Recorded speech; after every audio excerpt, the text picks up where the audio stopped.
Action. Action. Okay. بسم الله الرحمن الرحيم الحمد لله ونستعينه ونستغفره ونستهديه ونعوذ بالله من شرور أنفسنا ومن سيئات أعمالنا ومن يهده الله فلا مضل له ومن يضلل فلا هادي له ونشهد أن لا إله إلا الله وحده لا شريك له ونشهد أن محمدا عبده ورسوله أما بعد.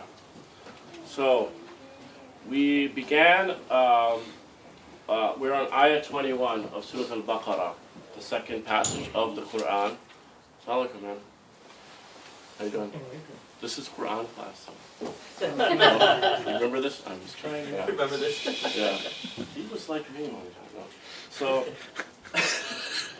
we can edit that out later. Okay. So, Ayah 21. We talked about how the Quran is 6,000 verses. Only about 10% of those verses actually have commandments. And even some of those commandments are kind of redundant. And so really the other 90% is for engagement of our intellect and our intelligence and helping us to understand our world, understand Allah, understand one another. But the first commandment of the Quran is Ayah 21. And in this section, there's only going to be the first 3 commandments, and then the next commandment won't be for another 70-some ayahs. So, Ayah 21, Ya ayyuhan nas, i'budu rabbukum alladhi khalaqakum. O people, worship your Lord, worship your Rabb. Be the abd of your Rabb. We talked about the meaning of abd, right? Someone who adores, right? Adores out of love, right? And your Rabb, we talked about the different meanings of the word Rabb. Your nourisher, your sustainer, your mentor, so to speak. So the first commandment is be the abd of your Rabb. So we talked about what that means, obedience, seen as beneficial to the individual. So we worship Allah because it's good for us, right? Because it's beneficial to us. So it's an obedience out of love, not fear, so to speak, fear of retribution, what have you. So, be the abd of your Rabb who created you and created those who came before you, لَعَلَّكُمْ تَتَّقُونَ, right? So that you can become a person of taqwa, and that's what this is all about, becoming a person of taqwa, a person of piety, of righteousness, of God consciousness. So, then it goes on with more engaging of our intellect, helping us to understand our world. الَّذِي جَعَلَ لَكُمُ الْأَرْضَ فِرَاشًا. So we did the exercise, the first 3 things exercise, for lack of a better term. Process of reflecting on an ayah, right? So, and that's Ayah 22, where our teacher Umar essentially recited the ayah, which is that the earth is a resting place, the sky is a canopy. Water pours down from the sky, brings forth fruits for you.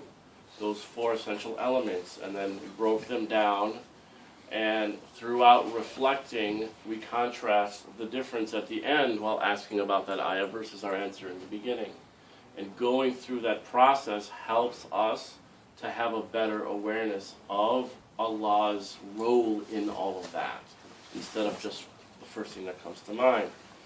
So that's always a fun exercise to go through, and that's Ayah 22.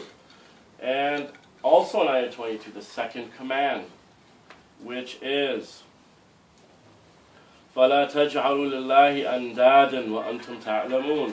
Do not knowingly leave your cell phone on vibrate. No, just kidding. That's it's Muhammad. Just kidding, Muhammad. So it says, okay, do not knowingly set up rivals unto Allah, right? So that's the second ayah of the Quran. Be the abd of your Rabb, number 1. Number 2, do not knowingly set up rivals to Allah. Moving on to ayah 23, addressing if you're still in doubt, right? There's a prescription for that. If that's not enough, hey, to everybody really notice, Neela Fur is serving Omar right now. That's all. It's not recorded on camera. That's actually, is that your water? No, this is mine. Sorry, sir. Yeah, thanks for the introduction. Okay.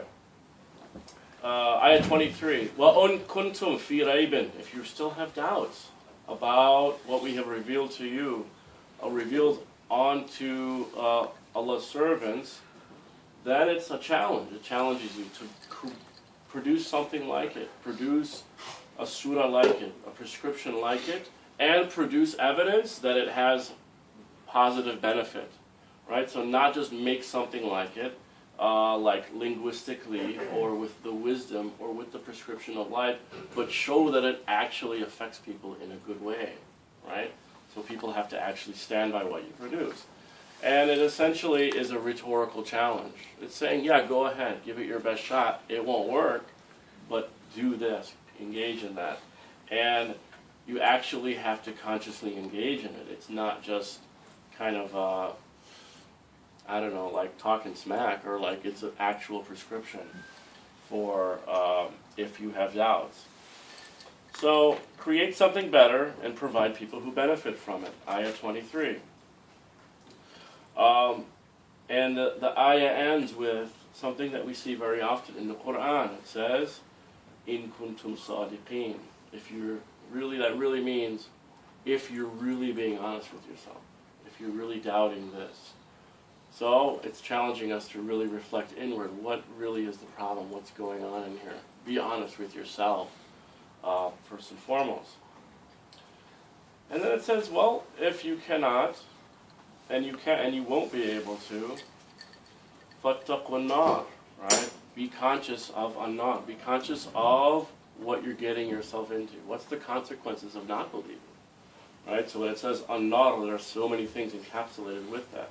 On the surface, an-nar means the eternal chastisement of hell, fire, right? Whose fuel is men and stones. So we talked about what that means, right? An-nas wa hijaratan, and so people who disbelieve, and stones. And there's the ulama, the scholars have commented that this most likely points to the analogy of hardened hearts being akin to stones, right?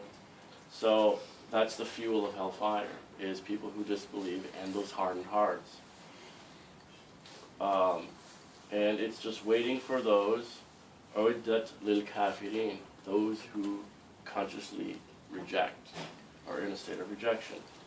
And in summarizing, talking about ayahs 21 through 29, it's essentially a summarization of the Quran revealed during the Meccan period, before the migration of the Prophet, peace be upon him, and his companions to Medina. So studying these ayahs is very crucial to understanding the entire Meccan period. And so we now will go on to the third commandment of the Quran, ayah 25. بسم الله الرحمن الرحيم نحمده ونصلي على رسوله الكريم